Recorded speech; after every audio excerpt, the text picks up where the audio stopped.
Ah là là, si un jour on m'avait dit que je testerais un jeu siglé McDonald's sur ma chaîne, mais disons que j'ai une bonne excuse, il s'agit d'un jeu signé Treasure et cela change la donne. C'est en 1993 que le studio, petit par sa taille mais grand par son talent, sortait le jeu de plateforme Treasureland Adventure, non sans avoir acquis la licence de la chaîne de restauration rapide. Besoin d'argent ou d'une reconnaissance internationale?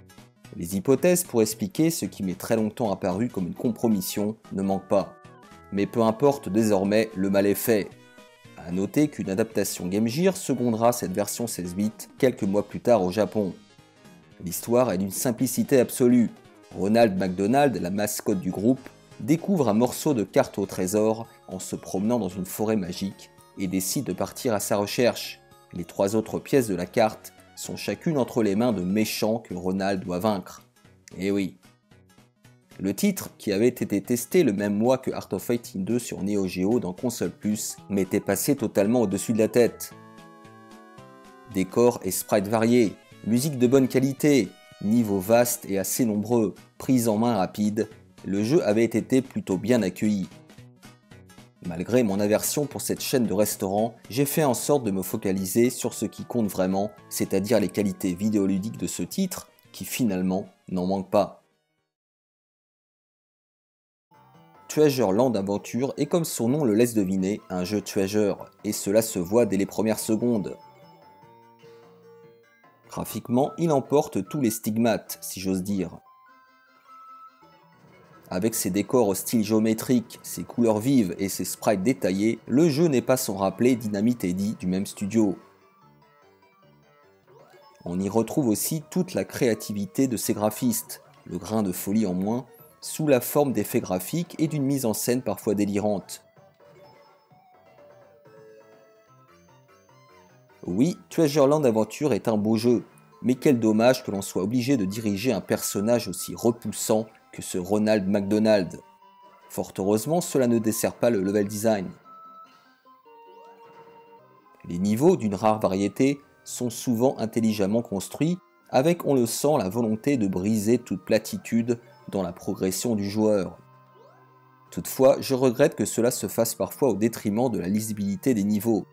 Il m'est arrivé à plusieurs reprises de rester bloqué plusieurs minutes devant des passages abscons. Ce constat s'applique également aux combats de boss, un peu troublant dans le sens où il faut perdre un point de vie pour les toucher. Mais au moins, on ne peut pas dire que Treasure se soit vautré dans la facilité. Je n'ai pas mentionné la bande-son, mais sachez que les musiques sont très sympathiques, ainsi que les bruitages. Là encore, je ne m'attendais pas à ça venant d'un jeu siglé McDonald. Mais comment se contrôle notre cher Ronald? Derrière un classicisme de façade se cachent en réalité des mécaniques intéressantes qui tournent autour de la capacité du personnage à s'agripper à l'aide d'un foulard pour atteindre des hauteurs, un peu à la façon de Simon Belmont dans Castlevania 4, chose qu'il peut réaliser en sautant.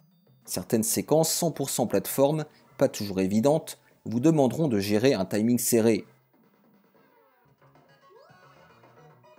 Petit bémol, j'ai noté une inertie lorsque le personnage se retourne, ce qui peut se révéler pénalisant par moments.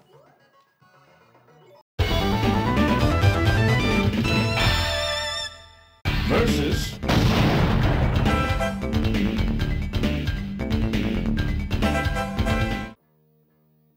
Je vous préviens, ce versus n'a pas lieu d'être car je n'ai jamais terminé Global Gladiator. Je souhaitais toutefois me baser sur mes premières impressions.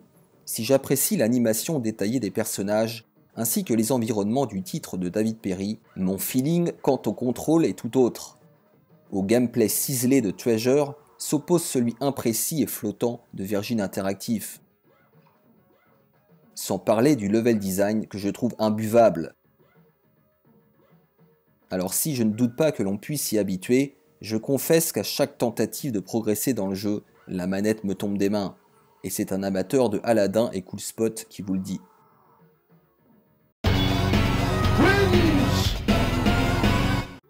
Sans nier qu'il s'agit d'un jeu de commande destiné aux enfants qui plus est, Treasureland Adventure finit par trahir ses origines manette en main. Le feeling Treasure y est, plus aseptisé et générique que d'habitude certes, mais il y est, incontestablement, avec ses passages décalés et son inventivité. Oui, j'ai pris du plaisir à parcourir ce jeu sympathique, à la difficulté bien dosée et plutôt bien rythmée, ce qui prouve que changer le plomb en argent est possible.